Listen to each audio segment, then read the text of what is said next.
Many people have problems with warts or skin tags. They are very annoying, and don't cause any pain, although sometimes they can be irritated, which could result with bleeding. Warts are an aesthetic problem, and many people, especially women, are willing to do anything to solve this problem.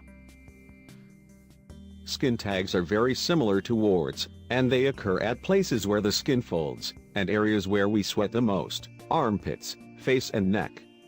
They aren't dangerous for our health, but are very noticeable. We all know about the numerous benefits of apple cider vinegar. Apple cider vinegar can treat or prevent numerous health conditions. The apple cider vinegar has strong antiviral, antibacterial and antifungal characteristics, which makes it ideal for elimination of warts. The remedy: apply several drops of apple cider vinegar on a band-aid, and treat the wart or the skin tag topically. Clean the skin well before treating it with apple cider vinegar. Use new band-aid always when cleaning the skin before treating with apple cider vinegar.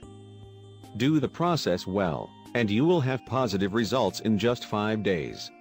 In case you don't achieve the desired results in 5 days, you should continue with the treatment until the wart is eliminated.